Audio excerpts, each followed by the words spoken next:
What up, everybody? Welcome to another episode of Master the NEC Live. We are here in Virginia. It is 8 a.m. Eastern Time. Your wake up call. Hopefully, you have your cup of coffee and you are getting ready to start your day. Thanks for joining me, everybody that's new. We are no longer doing the lives on TikTok, just so you know, if you used to seeing that in the morning, when we started doing that in the morning. We're doing everything here on our YouTube channel as well as over on fasttrackstube.com. So if any of you are joining me over on Fast Tracks Tube, let me know if that's working okay. It is a slight delay. But that's just how that system works. So, of course, it could be a delay on YouTube. I'm not totally 100% sure. But anyway, thanks for joining me this morning. Hopefully you got your cup of coffee. It is a little bit of a lesson today. Again, you can ask your questions in the comments on the platform if you have any questions. Today's topic, we're going to be talking about box fill and going over it pretty quickly. We have an hour, and so we want to make sure we cover all the important stuff with box fill. Questions that you may have, feel free to chime in the chat. It will be seen, and I will share it on the screen and try to answer your question. Try to keep your questions germane to the topic, unless it's just something general you want to ask. And again, it is coffee hour, so if you want to ask something, that's fine. If it's something I have to look up that's a technical, then I recommend you send it over to paulabernathy.com if it's really detailed, that type of thing, okay? So anyway, we got some shout outs this morning. We're going to shout out. Red Dog is joining me. He's a regular. Buenos dias, Red Dog, okay? In California. Got the coffee here, ready to go. Here we go, Ron Fortunato. Thank you, Ron. We should have some news back for you, my friend, here shortly on your CMECP. Great article. I did read it, but you know I have no vote. So, but you should have that back shortly. So, Edgar, good morning. Great topic today for you, Edgar. We're doing box fill. So, make sure you ask any questions you may have. Thanks for joining me.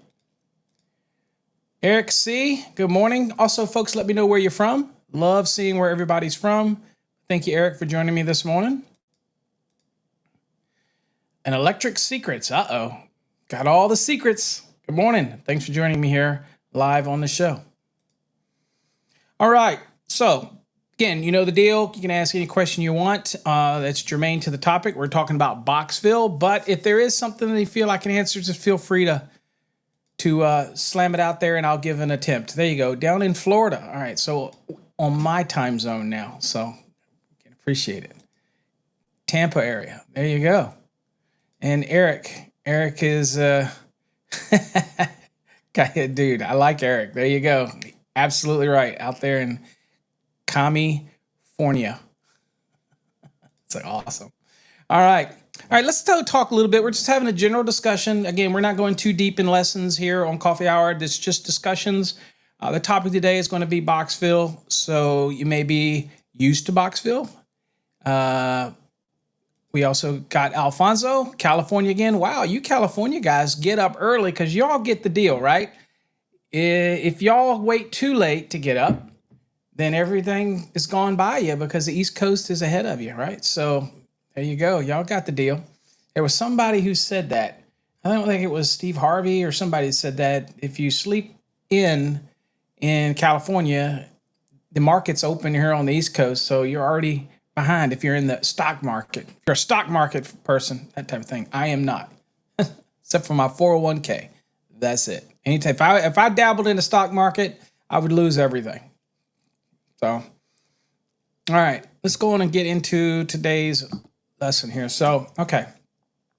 So those that are new, that aren't part of our Fast Tracks program, this is coming out of Unit 3 in our program, which is called Boxes and Enclosures. I also remind those that are new that might be watching that aren't in our programs that we do have a free course on our website for boxes and enclosures. So make sure even if you are a member, you've never done that one, give it a shot. but it's free for those that are not members of the Fast Tracks programs. We do have a free module that's available. All you got to do is register over on our website. Obviously, the website's right there, and give it some consideration. What's up, Nestor? Appreciate it.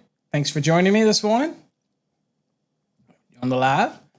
All right, let's talk just casual, have a conversation. So first thing we'll talk about is metal boxes.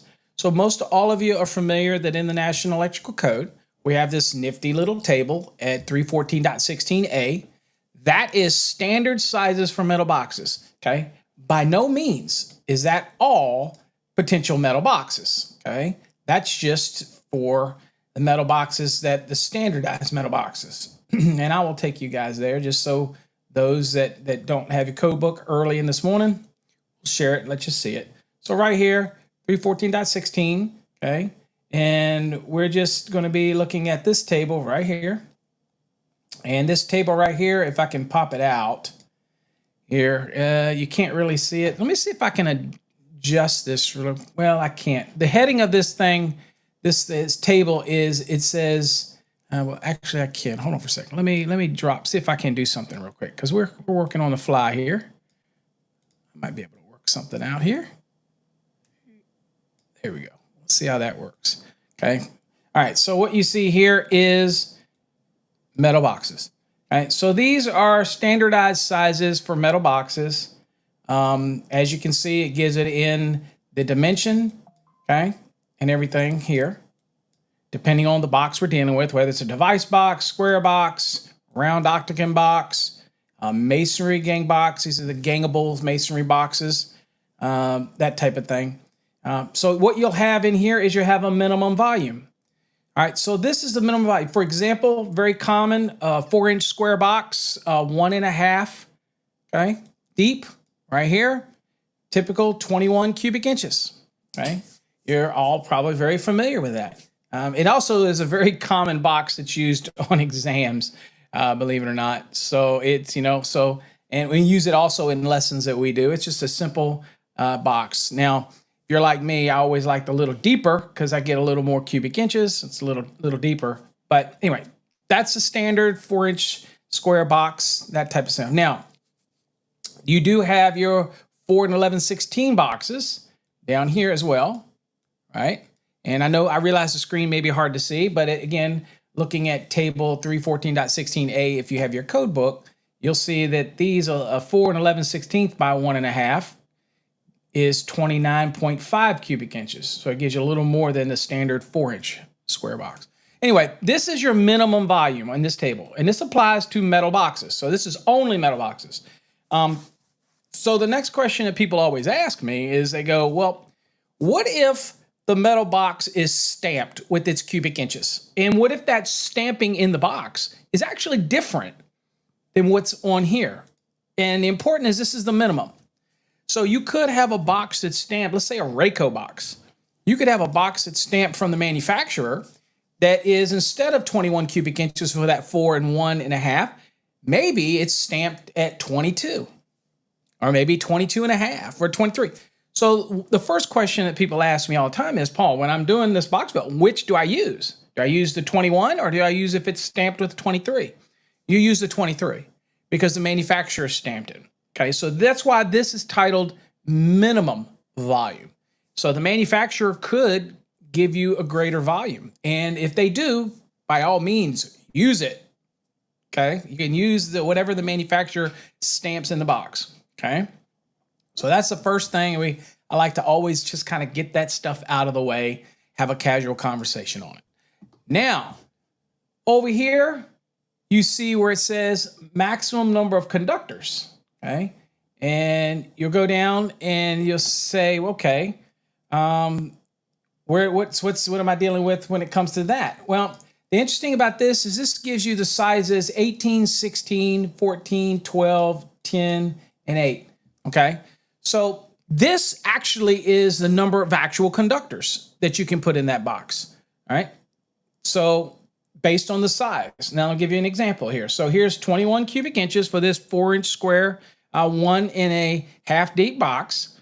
If you put 14 conductors in there, then you could get 10 of them in there. Okay. All right. So If the volume is 2.00, and we'll see that in a second, okay, and you do that times 10, that is 20 cubic inches. The reason you say, well, wait a minute, that's not 21, right? You say, hold on here. You'll say that's not 21. That's because adding any other conductor volume, adding any conductor would put it over the 21. Okay, so closest they can get is the 10, and that math is already done for you. Now, here's an interesting thing. Again, this is metal boxes. Okay, is that these conductors, when we say maximum conductors, you're going to see that later on when we talk about a device, for example, a switch or a receptacle. They're devices. They're not outlets. Okay? They're devices. They have a double volume count. Well, a double volume count is like 2 conductors, right? So I'm using this as an example. So if this is 21 cubic inches and I can put 10 14s in there, that means that I can put one device in there, which takes away 2 conductors. So that'd be 10, 9, 8. So I have room for 8 more conductors in there because the device took up 2 conductors. Okay, so that is one way to use this table, right, when you're dealing with the metal boxes of this size. Let's see. Nestor says, Paul, how can I prep with you to take my test? I do not do personal one-on-ones anymore, generally because people, could typically not afford what I charge for my tutoring. So in order to do that, I created the Fast Tracks program. So you're still working with me in the Fast Tracks program. You just do it at your own pace, and then you do your own competency reviews. But if you're studying in the 2020 or the 2023 program, we have a unique feature built in called Fast Tracks Interact. And that allows you that anytime in your course, you click the little button at the bottom right, you'll see this little cloud, blue cloud, and you can ask your questions, post an image, post a screenshot, whatever you want. And I monitor this daily, and we'll come in and answer your question. But the other beautiful thing is it allows other students, and I tell you students out there, you can go look at it anytime, and I encourage you to help out other students in that. That's why we created that program. That's why I had a developer write that script to be able to add it to our course so that you could interact with each other and we could answer your questions. So in a sense, you're getting me as your tutor. You can ask me questions. You can send us email. You can, in the program, people ask comment questions all the time. Just remember, I answer a lot of questions, so don't take it personally if I give you a short answer and quick to the point. It's because I'm answering so many questions on so many different platforms that I have to consolidate my time. And that's what's made it important for me over the years. I have become a master at consolidating my time. That's how I can do the things that I do. So just prepare for that. But I am always giving you advice along the way, whether it's through our program directly or through the comments, because you can make comments on any of our courses, any of the lessons right in the program if you want. Okay. All right. So anyway, but I don't do the one-on-one stuff anymore, essentially, directly one-on-one. And I'll tell you one of the reasons why I stopped doing that is because people that do the tutoring stuff for you or those crash courses you take on weekends and stuff like that, the problem is I don't know what your weakness is. And by the time we identify where your weakness is, it's eating up your time and I'm taking your money. So if you want to do a 1-hour session, let's say just on box fill, then we can focus on box. But generally when people want tutoring, they don't know what they want and they expect me to know what they want. So we're all over the place. And I find that it just causes you to have more courses or more private lessons. And of course, that's what tutors do. They want more lessons and it eats up money. And I'm a good steward of your money. So that's why we created the Fast Tracks program, to be a good steward of your money. I've lowered the prices. I brought them down. I've given you, with the enhanced, you can get our videos. And then you've got the new Fast Tracks Interact feature. We're really trying to give as much value as we can. So I would think you'd be wasting your money tutoring with me personally. It's just my personal opinion on it. All right, so let's see here. So we know what this is all about, okay? So that's kind of a great little tip this morning. All right, so let's kind of look at the metal boxes real quick and go through this fairly quickly. So the sizes 18 through 6 are permitted in various standard size metal boxes. Oh, by the way, what you didn't see on that table, and I'll bring it up here real quick, is I just shared. What you didn't see is I just showed you the table and it cut it off. It does go all the way to 6, by the way. Okay, so it is 18 through 6, and all you saw on the screen was 8 because of how it did the screen. But you see, it goes all the way to that. Okay, so that's a table, and that's your minimum cubic inch capacity for those boxes that are shown. Again, you could have boxes that are not here, not considered standard, and again, they will have the marking in it. Now, volume does A. So let's look at this box right here. This again is great graphics out of your program. This right here. So this box does not have to be marked on metal box listings in table 314.16a. Okay, because it's a standard box and it's in the table. So it doesn't have to be marked on here. Okay. Now B points you to this box. Okay. This box is a 3x2 device and it's 2.5 inches deep, has a volume of 12.5. And again, that is found on table 314.16a. I will say another beautiful thing about the program is that it does give you these chevrons, and they're so important because you really do need to stop and go look things up. No matter what course you're in, no matter where you're studying, what program you're involved with, if they give you code reference, please take the time. You spent good money for your course. Take the time and go look at the code that's germane to the reference. That way it kind of helps you connect a little more with the course material, right? Or whoever's course material you happen to be using. Okay, so the next is C, right? So this is a 4-inch square box with 1.5 deep. We saw that, again, a very typical box that we use. It has a volume of 21 cubic inches. And again, that was on 314.16a, and we saw that. Now, before we get really deep into it, there is important things that we like to call out in programs. Is a lot of times you have boxes where they're going to put a metal barrier or a plastic barrier, a non-metallic barrier to separate the box and make two separate areas, okay? So as you're going to see moving forward, when you put that separator in a box, in order to give you that separator, maybe you have a separator because you're in a box and you're trying to separate, let's say, low voltage from a low voltage from a low voltage, like a 120, and separating it from maybe a 0 to 10 or something else in there, then you put a barrier in. The barrier separates it and creates two openings, right, in the same enclosure box, right? So each barrier, okay, has a volume either stamped on it, or if not marked with a volume, then it would be a 1/2 cubic inch, okay? A 1/2 cubic inch if it is a metal barrier, okay? The metal barrier goes in there. And it would be 1 cubic inch if it is a non-metallic barrier that slides in there. And a lot of boxes today will actually come with the little grooves in the middle so that you can slide this little barrier in there. But that little barrier, that little separator that you may slide in there takes up space. And so they're making you take a volume count for that. So many people have asked, well, Paul, doesn't bonding jumpers and let's say pigtails, they take up volume, but you don't have to account for those. It's only the conductors that enter into the box. You don't account for pigtails, right?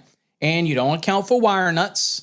And the good thing about the wire nut issue is that we cleared that up in the 2023 because I submitted something to the code panel to make it flat out clear that it does not include wire nuts. I didn't consider them fittings, and I didn't like how the direction was going with that. And again, if you're going to allow barriers, what's next? Okay, pigtails and all that, because they do take up volume. No, wire nuts do not have to have any volume count, that type of thing, okay? All right, let's go on a little bit.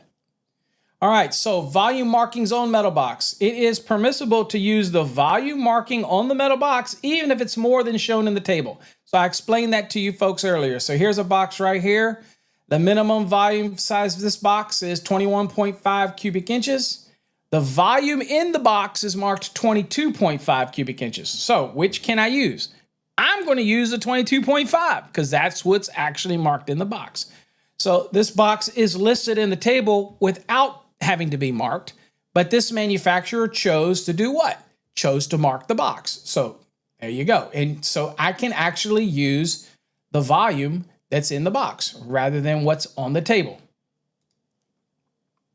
Those non-metallic boxes, as of late, we've seen quite a few videos that people have been posting about nail-ups. I think Steven120 posted a video with these nail-up boxes. Now these Volumes shall be marked in all non-metallic boxes with a volume of 100 cubic inches or less. Okay, so 100 cubic inches or less, they're going to stamp the volume in the box. Okay, so except for boxes that are listed in 314.16a.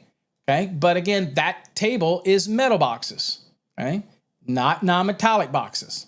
Right? So you're going to have a stamping in there. So this one is 18 cubic inches. I've seen these in 18. I've seen these in 21 cubic inches. You know, the funny thing about nail ups, and this is going to sound very personal here, but I go with the nail ups that give me the most volume. The last thing I want to do is choose an 18 cubic inch box and have to bring in 3 NMBs and have a receptacle in there. And all of a sudden I'm pushing the boundaries and I'm like, Jesus, yeah. Just so when I'm buying my boxes, I'm going with a box that's got the maximum volume, still fits nicely in the 2x4, but I am not going with those 18 cubic inches. I'm just not. Right? That's just me. What's up, Roy? Thanks for joining me. Knoxville, Tennessee. There you go. Appreciate you joining me this morning. All right, let's get back over to the lesson. All right, so again, they will be marked in their box. Okay, what about additional capacity? So even if I got that metal box and stamped, or if I'm using the standards from the table 314.16a, what do I do to get some additional capacity? How do I do that? Well, you guys know what you can do. As additional capacity can only be calculated when the plaster ring, extension ring, etc. is clearly marked with the volume, or when it corresponds to the size of the box listed in 314.16a. So what does that mean? Well, see this extension right here? So if this was a 21 cubic inch box and you put this extension on here that's stamped with the cubic inches, that's going to give me an additional 7.5 cubic inches. So it's going to be the 21 cubic inches plus the 7.5. And dude, that may be a lifesaver. If that box is right there and I needed just a little bit more cubic inches, then I'm going to put that plaster ring on it. Now, what if I'm using this extension? This is a 4x4 extension, goes right. It's designed to extend a box. It's not designed to extend an extension, okay? It's a box extender, not an extension extender, right? So if this box is 21 cubic inches and I put an extender on it, the extender does not have to be marked because it is exactly the same volume as the box that it's extending. So this would be an additional 21 cubic inches, okay? So you won't see any marking on this extension that fits over top of the box. Now, I'm sure you folks have seen pictures online of boxes with this extender and then another extender on it, and then another extender on it. And again, that affects the conductors and the length of conductors and everything like that all get changed. But an extender was not listed to be used on an extender. It was used to be used on a box that you're extending, okay? So anyway. That's just, we've seen it, and I'm sure you've seen it on the internet, that type of thing. So again, when you do that, the combined cubic inches of this box right here is now 42 cubic inches because it's 21 plus an extension, it's 21, okay? This plaster ring here that's on here with this box, or mud ring, however you like to flavor it, is 21 cubic inches plus an additional 7.5, okay?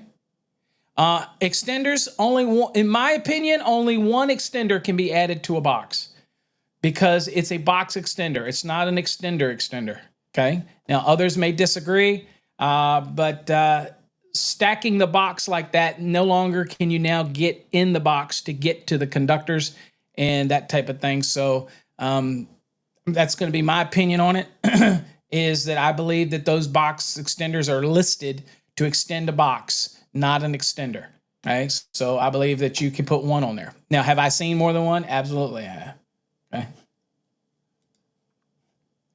All right, additional markings. Okay. All non-metallic boxes must be durably and legibly marked by the manufacturer with the volume of the box, again, 100 cubic inches or less. Many manufacturers may already stamp all of their boxes. Okay. But there's not a whole lot of boxes that we're going to start bridging that 100 cubic inches. I mean, 2-gang boxes, 3-gang boxes, even 4-gang boxes, the probability of extending, the probability of going over 100 cubic inches is rare in this scenario where we would use non-metallic sheet cable, okay?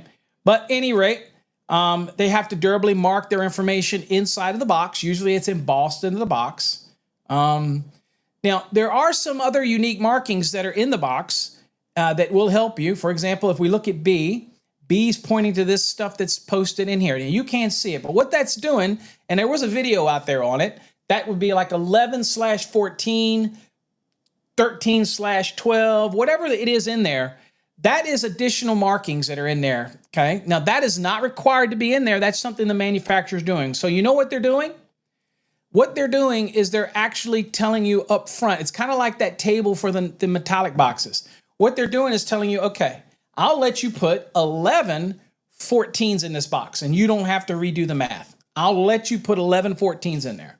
Just remember, when it says 11/14, for example, yes, I can put 11 conductors of 14 gauge in there, but remember that a device counts as 2 conductors, or we call it a volume, a double volume, okay? Just remember that. So if I have 11 14s and I put a switch in there or receptacle in there, it's no longer 11 conductors in the box because that device takes up 2 conductors. It's a double volume, we call it. So I don't have to redo any math. I just take 11 minus the 2, and now I can put 9 additional conductors in there because that device equates to 2 conductors. So that's what they do in some boxes. They'll put that in there to kind of give you a little cheat that you can use to do that, right? Okay, so that's what they do. C, which is referring to right here, and there you go. See right there?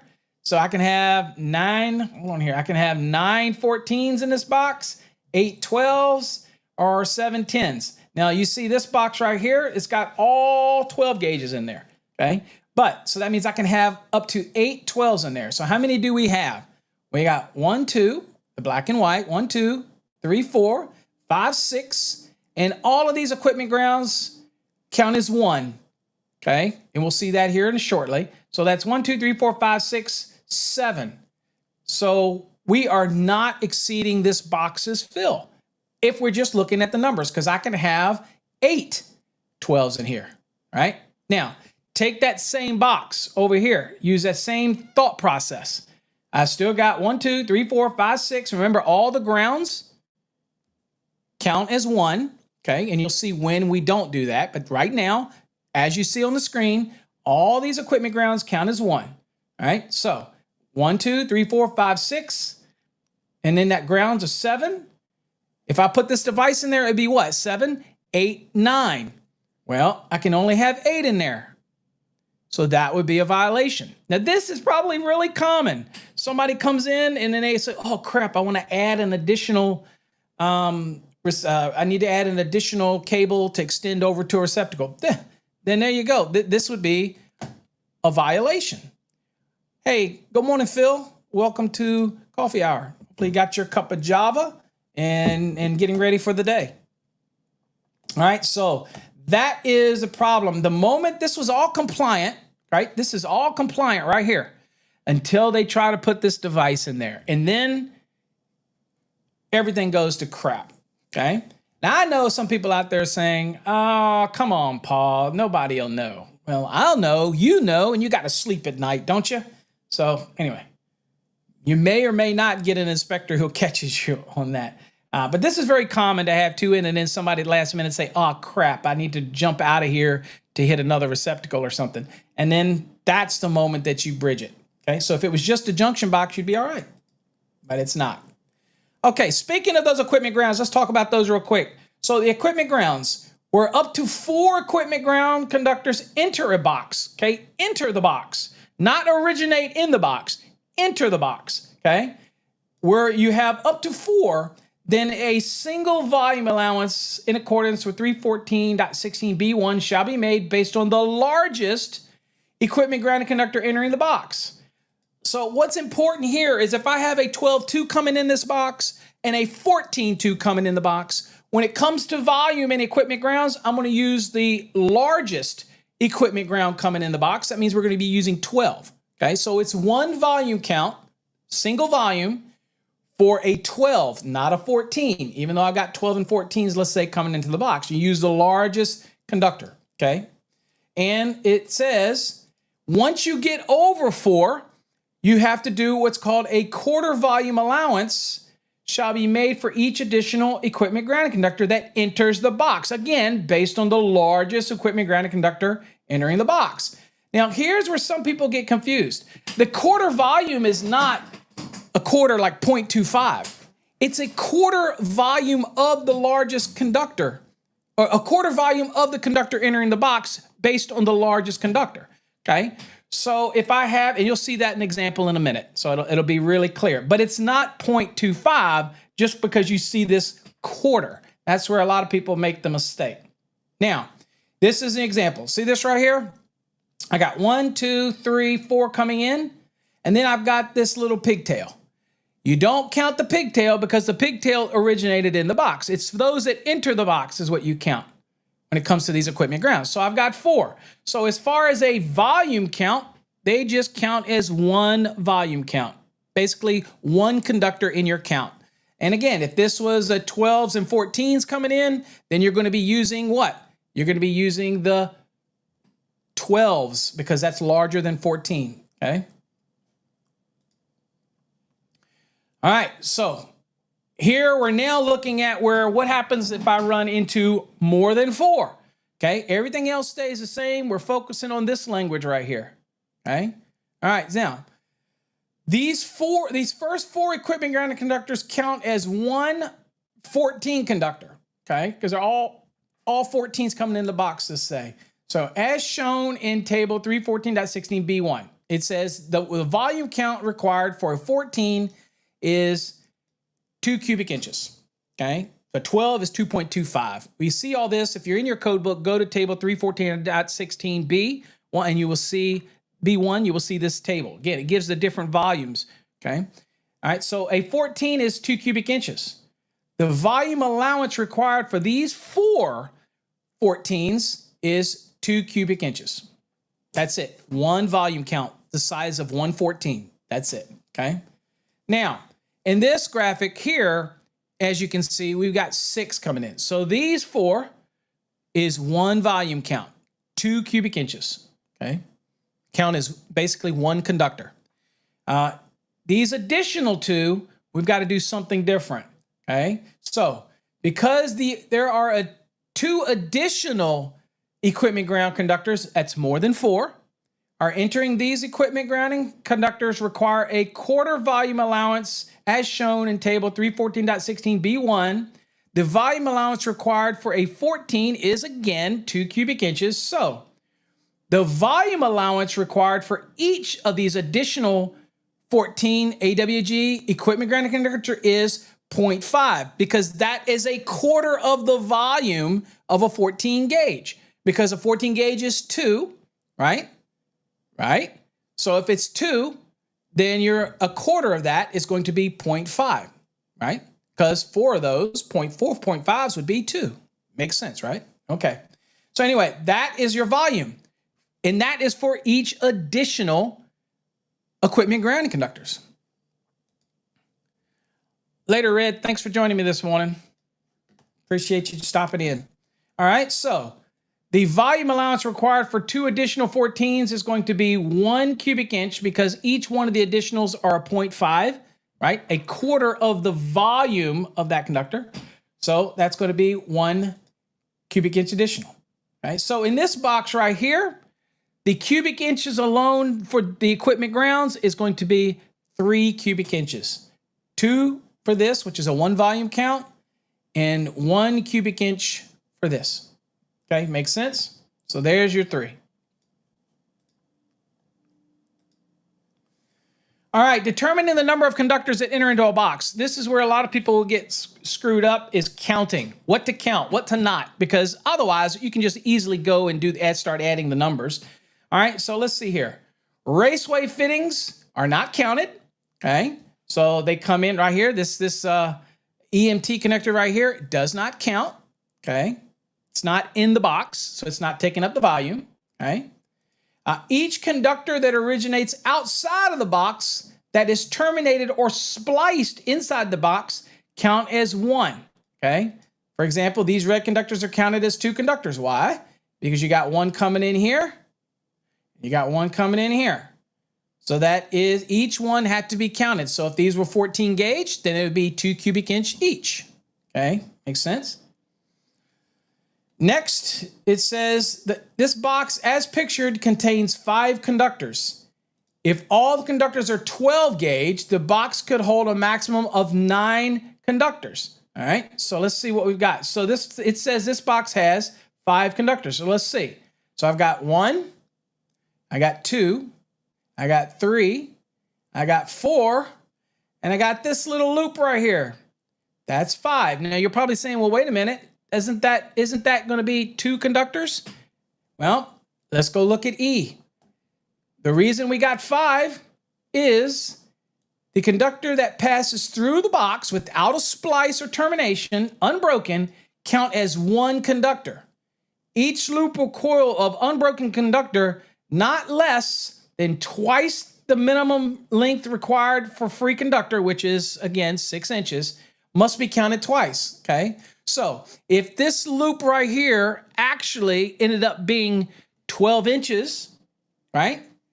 Okay, so again, what it says is, right here it says, is not less than twice the minimum length required of a free conductor by 300.14, which is what? 6 inches. If that was the case, a big long loop that's 12 inches or more, then that's going to have to be considered 2 conductors, because somebody could cut it and it would be 2 conductors, right? If it is less than 12, then guess what? It's just passing through the box, so it only counts as a 1 volume count, okay? So the length makes a difference. And so sometimes people will put longer links in there to possibly cut them later. And if that's the case, then that's going to be a double. Each one of those conductors are going to count as if it was cut and there was a splice there, okay? So it's 12 inches or more, then you're going to be counting it as 2. Less than 12, 1, okay? D, talking about these right here, just for craps and giggles. Here is your equipment bonding jumper, and here is your neutral, okay? Here's your neutral conductor, pigtail, over, right? In that case, we're looking at D, and D is going to say a conductor that does not leave the box, such as equipment bonding jumpers and pigtails, is not counted, okay? So we're not counting those. Do they take up volume? Absolutely they do. Do wire nuts take up volume? Of course they do. Don't give them any ideas, okay? Just be happy with what we have. And these pigtails do not add any additional volume count, and leave it at that. Now, these lock nuts in here do not take up a volume count. Now, brings me to another question that people ask all the time. It says, what about the connectors that are built into plastic boxes? The little swing-in connectors, you know, the little mechanical ones that are built in. They're already figured in the cubic inches of the box. That's already been figured in. So when they stamp those boxes with the cubic inches, they've already figured all that in. So don't worry about that, okay? Now, if I have metal boxes that have clamps that are internal, like sometimes you can get metal boxes with the MC internal clamp, that's different. That does take up volume, okay? And so that has to be accounted for. Okay? So anyway, you got an idea of how you count, okay? Now, here's another note again to remind you. Remember those barriers we talked about, right? So if I happen to put a barrier in here that separates this box into 2 spaces, okay? Each space within the box installed with the barrier shall be calculated separately. So if I put this barrier in here, and if this barrier was non-metallic, for example, I'm just throwing numbers, then it would be, if this was 21 cubic inches, it's now 20 cubic inches because of that volume, that's that plastic divider. And then each space at that point's only got 10 cubic inches to work with, okay? Because you work each space separately, okay? And we already took away the 1 cubic inch because of the divider. Makes sense? All right, next, speaking of which, clamps. So you now know how to count the conductors. You know now what doesn't count for box fill. You know how to do equipment grounds. You're going to get it. Never mess that up again, ever. Now let's look at clamps. So external clamps are not counted. So these right here, normal, the screw in, the ones with the lock nut on it, there's just the saddle clamp for NM cable, doesn't count. The ones that snap in, that the whole mechanism of the clamp is outside, doesn't count, okay? Outside, no worries. Lock nuts, no worry. Now, the next thing we look at is right here, C. These are internal clamps, and you get metal boxes, for example, that have the built-in clamps that screw into the back of the box, whether it's for MC, they do make them for NM as well. If you have those mechanical clamps that go in, then those are what? Okay? They are not counted if they are part of an outside clamp. But the moment they go inside, the internal clamps are counted. Okay? Now, what are they counted? They count for one conductor. So I have 2 clamps in this box, right? Boring? Well, you know what, Elijah? Tell you what we're going to do. We're going to block you, and we'll get rid of you, and you don't have to worry about ever attending any of my future episodes. How about that, Elijah? Sweet. All right. So internal clamps count. Okay. And so make sure that you remember that. Now, they only count as one, right? Okay. All right. What about those luminaire studs or hickeys that go in it? So the luminaire stud is designed, typically the hickey goes in the middle of the box. The luminaire stud screws to this. But you could have some setup where you have a center luminaire stud that's a supporting component. So this over here, this is a luminaire stud. It mounts up into the box, and a lot of times it will independently screw up into the box, right? And then you have the hickeys, okay? So if you have a luminaire stud, it counts as one conductor. If you have one or more hickeys, they count as one conductor, okay? So they're treated separately, but they count as one conductor. Typically, I would never see both, okay? Now, if the conductors of different sizes are present in the box, each one shall be counted as the largest conductor, okay? So in this case, if I've got this is the hickey or I've got the stud in there, and even if I have different sizes, we're going to be using the largest conductor, okay, that's in the box. Whether it's a 12s or 14s in the box, you're going to use the largest conductor as well in this case to count them as the volume of one conductor. Okay. In other words, if you have 12 and 14s in the box, you're going to use 2.25 for 12 rather than the 2 cubic inches for 14. Okay. Terminal blocks. So let's say you have terminal blocks in a box, okay, where the terminal block is present in a box. A single volume allowance in accordance with table 314.16b1 shall be made for each terminal block assembly based on the largest conductors terminating to assembly. So if I have this terminal block in my box and I need to find the volume, it's going to be just one volume count, but it's based on the largest conductor that's terminated to the block. Okay? So if I have 14s and 12s, I'm obviously going to be using what? I'm going to be using the 12. Okay? Here's your devices. Again, we told you this was a double volume count. So this device right here, since 12 gauge is supplying it, it's a double volume. And so in this case, it's 2.25 would be the volume for a 12 gauge. So that's simply times 2. And you get all that information from the table in 314.16b. Okay? Same thing in this one. So this might be a simplex, but if 12 is coming to it, it's still a double volume, and it's going to be using the conductor that's terminating to it, okay? Same over here. If this is 14 gauge, you're going to be using 2 cubic inches, and it's based on the size of the conductor it's going to it, but it's a double volume, so it equates to 2 conductors. It's not because 2 conductors run to it, okay? It's because of what the code says in 314.16b4. It's a double volume, okay? And again, it's based on 2 conductors shall be equal to the size of the largest conductor connected to the device. All right? So 12s are going to this, then it's 2.25 times 2. That's your volume. If it's 14, it's going to be 2.00 times 2. That's going to be your volume that you add in your count. Okay? Now, other neat thing is this little note here.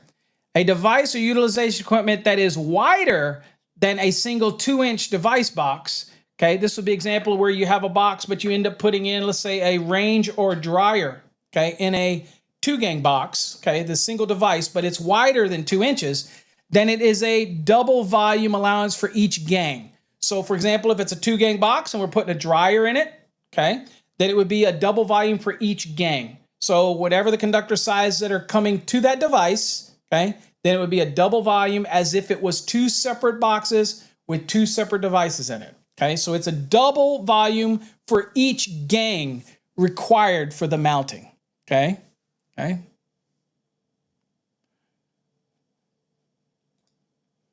All right, and again, what did Alfonso say? Yeah, y'all think it's not funny, just don't watch. But I know, it amazes me. Let's see, I don't understand, I don't see his videos. People are so quick to comment and say things and stuff. And I told you, it's coffee hour. You're free to ask any question you want. I'm just giving a lesson. Somebody has the nerve to do that. That just shows you the people out there. I'm just saying. But anyway, let's wait and see their video.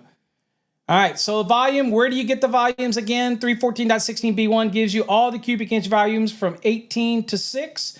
Another tip is that when you're over that, like 4 and larger, it now doesn't become volume. It kicks it up into 314.28, and that's where you do pull box sizing. Okay, angle pulls, straight pulls, and we will do a coffee hour on that in the near future. Okay, so Elaine Roblocks, I'm sure that he has no interest in that video, watching that coffee hour as well. So, all right, so there's your different cubic inches. You can see 2.5 for a 10, 2.25 for a 12, all that type of thing. Okay. Now, one of the things to remember is that it's not about the insulation. So you don't have to worry about insulation thicknesses and any type of that. This is purely about the conductor's size. Whether it's a 14, 12, it doesn't matter whether it's XHHW or THHN. In this scenario, it literally doesn't matter. It's just about the conductor size based on that table, and it gives you a specific volume count. That's it. All right. So if we had to do a box calculation, right, and we're looking at this box right here, right? I appreciate it, Isaac. Again, you know, the funny thing about an educator is I never know what is too basic or what's too complicated. And people that post stuff like that, what do you want me to talk about? Dynamic physics and hysteresis losses on everything that kind of, you know, they think they're smarter than somebody else. No, these are everyday things that I see people posting wrong on TikTok, Instagram, everywhere. So I know it needs to be taught. Even though as basic as it sounds, they're the ones that will go out and put in a non-compliant installation because of smart-ass comments like that. It is what it is, right? All right, so let's look and do this. Let's work the math real quick. We put everything together today. All right, let's look at A first. So A, these 3 conductors, although spliced, count as 3 conductors. Okay, so that's 1, that's 2, that's 3.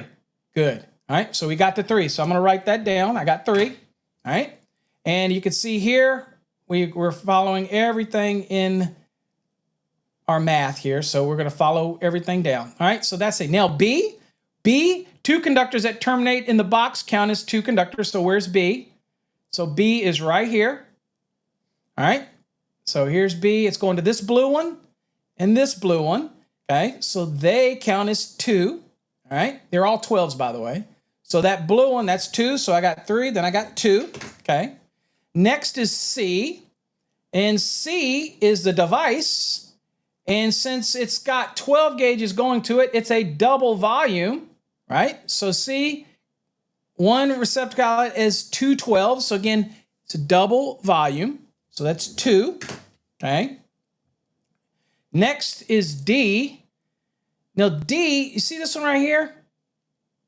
That is unbroken. So D is an unbroken conductor. It counts as 1 unless the conductor is what? Not less than twice the minimum length. So again, it is 12 inches or more. So if it is, then you'd be a double volume. But we're going to assume that this one is a 1 volume because it's not longer than 12. And we'll see how it works out for us. So we'll just put 1 down. See what happens. See if we fool ourselves and it's actually longer than 12 inches. Doesn't look like it. All right, so the next one is E. E is right here, all these equipment grounds. Y'all saw that earlier. This pigtail we get to ignore. And we've got 1, 2, 3 coming in. So E is the 3 equipment grounded conductors that enter the box, not the pigtails. Those that enter count as 1 conductor. Because again, under 4, we're going to count 4 or more. You have to do some other stuff. Okay. So what do we got here? Well, we've got only 3. So guess what? Counts as 1 conductor. So we're not more than 4. So 4 or less, 1 conductor.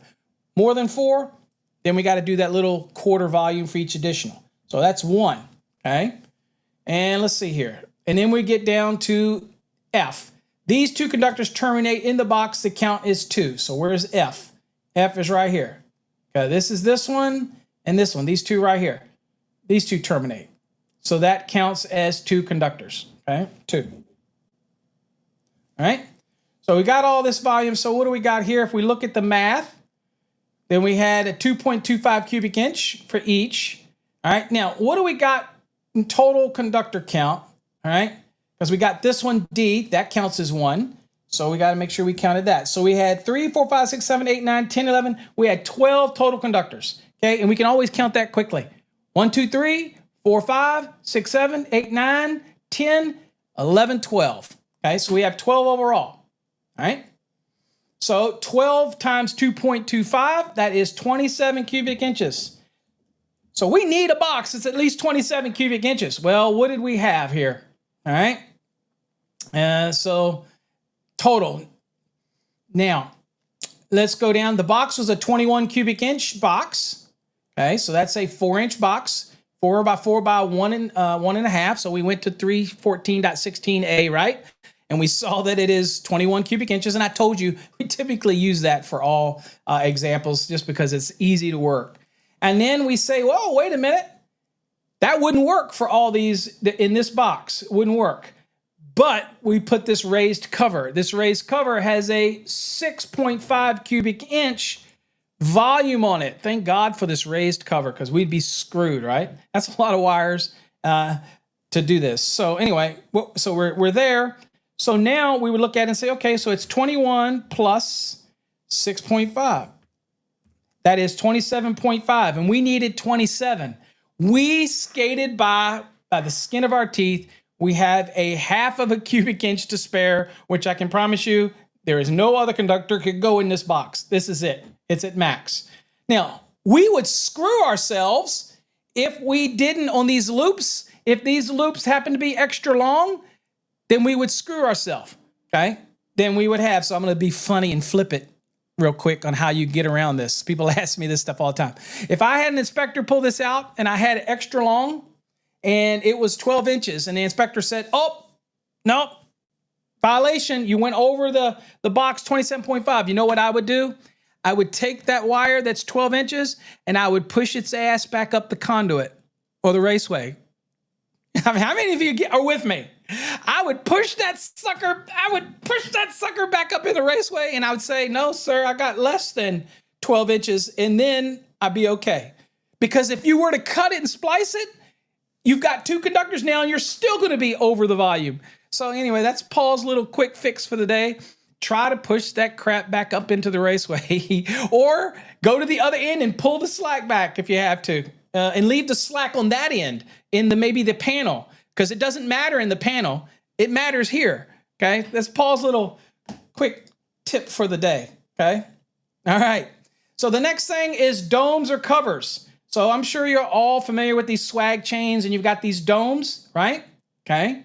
So when you've got a dome like this and usually got smaller fixture wires coming up into this dome that's mounted on your box that has a volume, it says when you have 4 or fewer luminaire wires that are smaller than 14 is typically what these are. They come up and you string them through this through your swag there, and an equipment grounding conductor, which is usually a little braided bear that comes with it, can be omitted from the box fill calculation where they enter the box from a domed luminaire or similar canopy and terminate within the box. Okay, so they're coming up here. They're just fixture wire. They got that little braided equipment ground. And as long as they're coming in through a domed or similar type of canopy on the luminaire, then you don't have to add any additional volume. Don't need to do that, okay? Now, B, the size of the dome cover economy is really not a factor. It's not marked with any cubic inches. It's designed to facilitate you making up the splices of these fixtures wires, okay? Now, C, these down here, for example, 2 luminaire wires and 1 equipment grounding conductor. Again, in our example, because of what we just read up here, 4 or fewer, and you're not going to get more than that typically dropping down on a fixture to a swag, to a luminaire. It just reminds you they do not get counted for anything, okay? That type of scenario, okay? Makes sense? All right. All right, so we're coming close to the end. We could have gone into splices inside of conduit bodies. I'll only do this so we don't run over time today. Can you splice in a conduit body? Yes, if the conduit body is marked with a cubic inch, okay? No, if it is not marked with a cubic inch. Do the free conductor rules still apply in 300.14? Yes, they still apply, even in an LB. This happens to be an LL, okay? Right? But you cannot just arbitrarily splice in an LB unless the LB is marked with a cubic inch, or the conduit body of other types are marked with a cubic inch, okay? Then you can splice in there. But if it's not marked, you can't splice in it, all right? Makes sense? All right. Let me bring it back to me, and we'll end this out. So a question was asked, do you host these every day, and from what time? I typically do these Monday through Friday at 8 a.m. Eastern Standard Time, unless I'm having to deal with something with my wife who is in earlier stages of Alzheimer's. So I try to do this every morning, okay? So, okay. One question we have, if you splice in an LB, do you have to bond it? Not if it's a non-metallic LB, you don't. If it is an LB that's metallic and it's connected to a raceway that is already bonded, then it's already bonded, right? Then you don't have to do anything, that type of thing, all right? Now, the problem you got to be with is if you do splices in an LB that's being supplied, a metal LB that's being supplied by plastic PVC, then you're probably doing something that voids the listing of it, or it's against the listing because you're using a transition from PVC to a metal and the threads are not going to be right, okay? So the threading, now, does it mean you can screw it in? Absolutely, you can jam that sucker in there. But chances are the threading's right and it's not listed for that. But if you are splicing in a metal LB and it's being supplied by non-metallic, I'm just saying this as a conversation, then as long as those conductors aren't spliced and they're passing through, you don't have to do anything to the LB.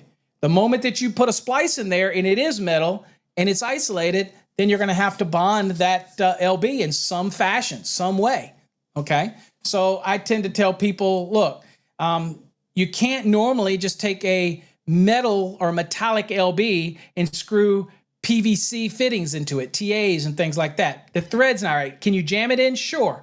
But that metal LB was designed and listed for a specific application. So just make sure you check your applications and how you would do that. Okay. All right. All right, everybody. Thank you for joining me. We're a little over today on Coffee Hour. Hopefully you had learned a little something. Again, for the individual that didn't like my stream today, that's okay. For everybody that didn't like it, for everybody that did like it, do me a favor. Make sure you share it, like it, and give a thumbs up. And everything like that. Say, what do we got here? Oh, thank you for clarifying the tabs. Some guys are saying count them. Tabs. I'm sorry. What tabs are we talking about? Just want to make sure. Just want to make sure before I go off when you say counting tabs. Just want to make sure I'm on the same page as you. Thank you, Eric. Appreciate it. Thanks for joining me. Roy, thank you for joining me. Okay. Isaac, thank you. Every day is a challenge. She's my best friend, so I will be here with her to the end. I will. That's what guys do. That's when we say I do, we do. There you go. All right. Okay. Oh, taps. Is that what you meant? Taps. Okay, probably meant taps. Okay. Anyway, this video will be live till you watch it again. It'll be on replay. You can see it and enjoy it. If you want to watch it again, I would assume the guy that trolled me is not going to be watching it again. So, all right, folks, I appreciate all of you. Until next time, stay safe, God bless, and be careful out there. We'll catch you on another episode of Coffee with Me, and that'll be tomorrow morning. So we'll check you out then. Take care. God bless everybody.